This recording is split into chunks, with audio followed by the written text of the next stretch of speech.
Preview.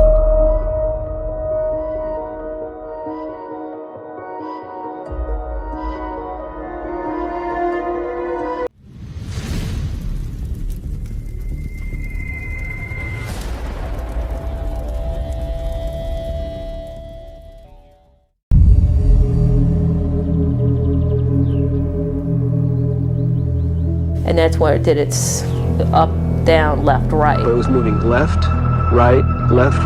Nothing could move the way it moved at the time. Nothing could move that quick. Well, here he comes from the south. He's coming toward us now.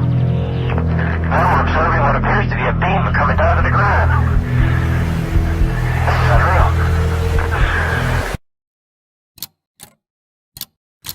The Rendlesham Forest incident is become known as Britain's Roswell.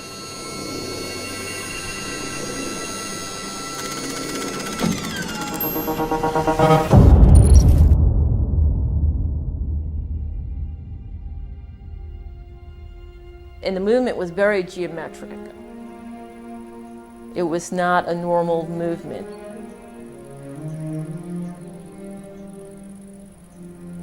Days before the events of Rendlesham Forest, there were sightings witnessed by both military personnel and civilians in the same location. So I undone the front door of the house and walked out into the yard here where I am now, and stood watching them. At first we thought it was just regular aircraft coming in, and we looked over at the runway waiting for the lights to go on, figuring, well, the aircraft's coming in. We asked the local people if they'd heard anything and seen anything, and most of the local people said that they'd seen the lights over the forest. So I looked down the fence line to my right, and I saw an orange glow in the woods. I couldn't hear any sounds at all. I stood watching them, and they were going up, moving about this way, then that way, then they were going up, and they were coming down.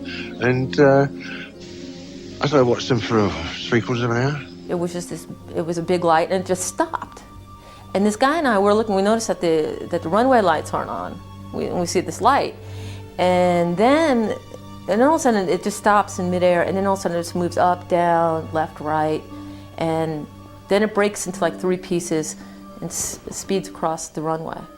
And now we're stunned. We're like, what was that? And when it got even with me, it stopped.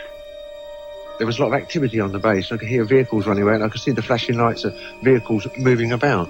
Perplexed, Mr. Harris decided to investigate the lights and began driving toward the forest. I went round in my van to have a look, and I was stopped going into the forest by an English policeman and a military policeman. They're both together. So I had to turn around and come back.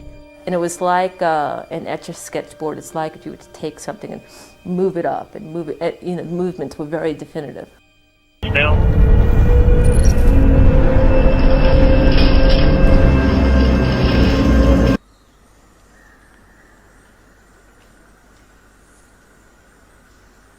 We do our perimeter check, and all of a sudden, on the radio, someone starts yelling, "There's a UFO out here."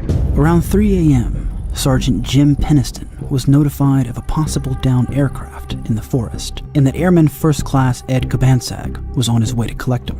They drove to the East Gate and met up with Staff Sergeant Stevens and Airman First Class John Burroughs. Sergeant Randy Smith and Airman First Class Richard Bertolino, among others, were already at the East Gate observing the lights. It's not like a light that continually traveled. It didn't have that property of a flashlight or a light bulb that illuminated an area. It almost had a dome quality to it, like it lit a certain area and that was it. The whole canopy of the forest is got like a white bubble of light over it. Peniston, Kabansag, and Burroughs began to walk toward the woods to investigate. But because of a treaty with Great Britain, they weren't allowed to have their firearms off base. They put all their weapons in my vehicle, and I stayed at East Gate and watched while they all went out. And we went to a place called Bunker Hill because we knew it was the highest point that we could get to on base.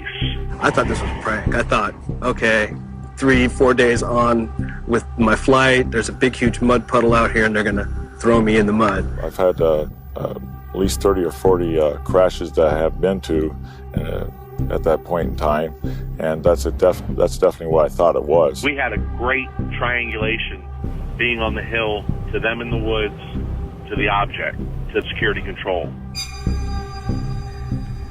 Sergeant Peniston told Ed to relay behind him, but as soon as they got deeper into the woods, something changed.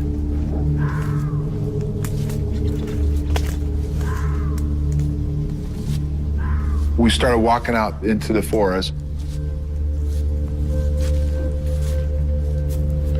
And when I looked out there was no lights. They were gone. And the forest was pitch black. Almost immediately, we started having trouble with our radios. I wasn't getting no response at all back from the control center. They began to feel an electric charge. All of a sudden, everything was different. There was like an electric charge in the air, like static electricity. Felt like your hair was standing up. Feel that? Then we could hear farm animals. Whatever was out there, that told me that they were trying to get away from it. Him and Burroughs pursued what they perceived to be a craft on the forest floor. It measured approximately 9 feet long, triangular in shape, black glass looking, metal feel, but very, very smooth. One side of the craft, there was markings on the craft. There were a series of etchings. That's what it seemed like to me, like they're etched in the fabric of the craft. It was like a blink of an eye. It went from being there to gone, just like that snap. They finally came back, You could tell that something happened to him. and Richard noticed Sergeant Peniston was holding a small notebook. He was describing some of the situation, and he pulled out this little notebook, and he diagrams what he saw out there. It was kind of diamond-shaped, and he explained that it wasn't like any metal he had ever seen. After I got up close to the craft, the writing changes. It changes from being written confidently to shaky.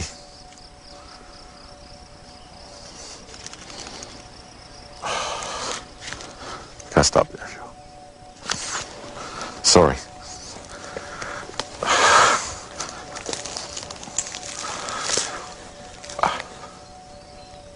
I need a little time.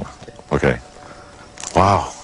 After they drove back to the base, men in civilian clothes were waiting. There were gentlemen there with sunglasses, and they took Cabanas and Jim Pennison off somewhere. We no longer saw them when we turned in our weapons. I almost felt like, I don't know, I felt kind of betrayed, because they wouldn't even talk to me about it anymore. I mean, we all still got along, but anytime it would be brought up, they just could not talk about it anymore. What was said to them to clam them up so tight, I have no idea.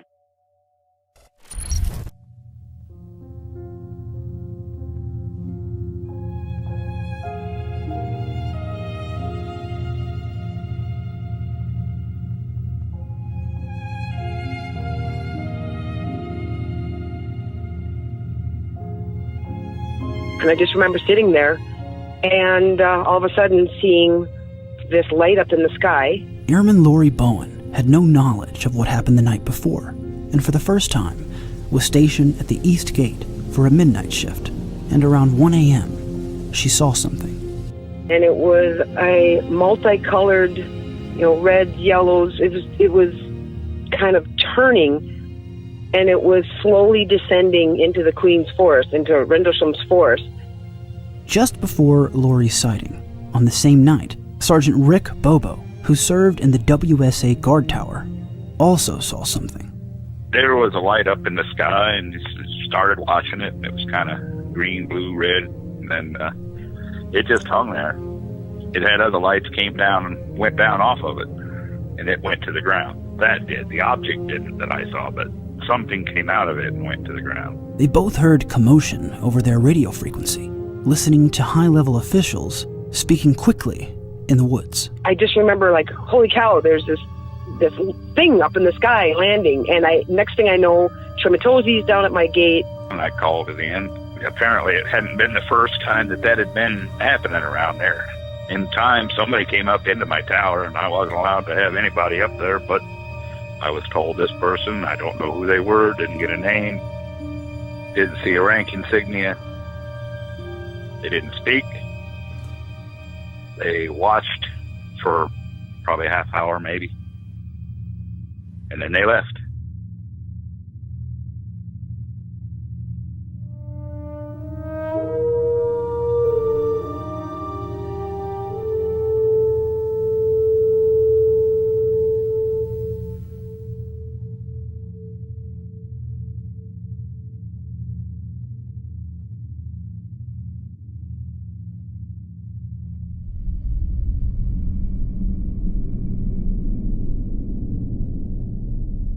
During that time, then we started picking up radio traffic. We got to where we could hear everything that was going on, and there was people out in the forest then trying to track down what was going on. There was a lot of radio traffic, a lot of people. And I remember just distinctly was Lieutenant Tampon saying, Bob, where are you? And she sounded really scared. And I remember thinking, wow, she's calling him Bob. You know, that's Sergeant Ball. Just was so scared that she forgot all protocol.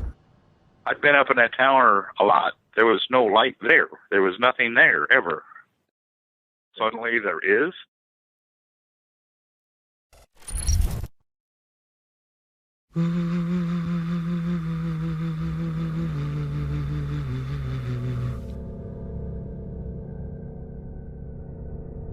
Now we have multiple sightings of up to 5 lights with a similar shape and all, but they seem to be steady now rather than a pulsating or glow with a red flash. We just crossed the creek, and we're getting what kind of readings now? It appears to be maybe moving a little bit this way. It's brighter than it has been. It's coming this way.